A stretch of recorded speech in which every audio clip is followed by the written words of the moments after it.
Et puis il y a aussi des nouveautés du traitement de la Formule 1 sur Canal+.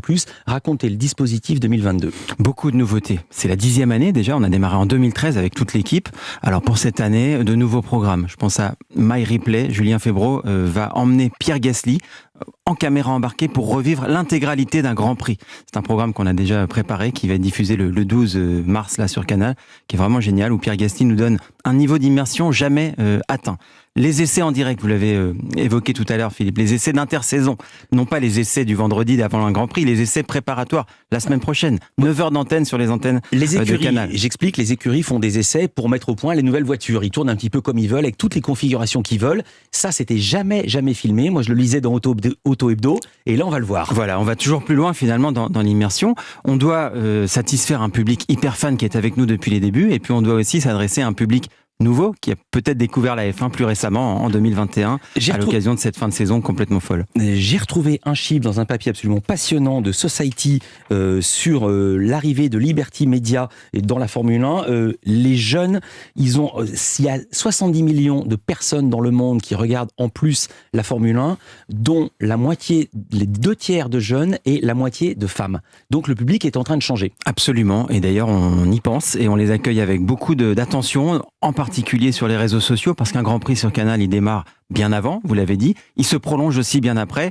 Je prends l'exemple de Julien Febvre, notre commentateur, il donne rendez-vous sur Twitch ou sur l'ensemble des plateformes à tous les fans, tous les abonnés, pour prolonger le plaisir, prolonger la discussion, pour refaire et refaire le Grand Prix inlassablement. Il y aura des nouvelles têtes dans l'équipe ? Oui, Pauline Sanzet, jeune journaliste bien connue des sports de Canal+, elle travaille aujourd'hui sur le golf, elle viendra renforcer les incarnations de l'équipe Formule 1 aux côtés de Margot Lafitte, qui fait aussi bien de la Formule 1 que de la moto. Margot est ce week-end sur le Grand Prix moto au Qatar avec Jules de Ramble et avec toute l'équipe. Et donc, côté Formule 1, Pauline Sanzet qui viendra s'ajouter aux équipes qu'on connaît, Julien Febvre, Jacques Villeneuve, Laurent Dupin, Franck Montagny. Voilà, il y aura aussi un club des experts. Ouais, on veut aller plus loin. Ouais. Tout à fait, Philippe. Qui seront ces experts ?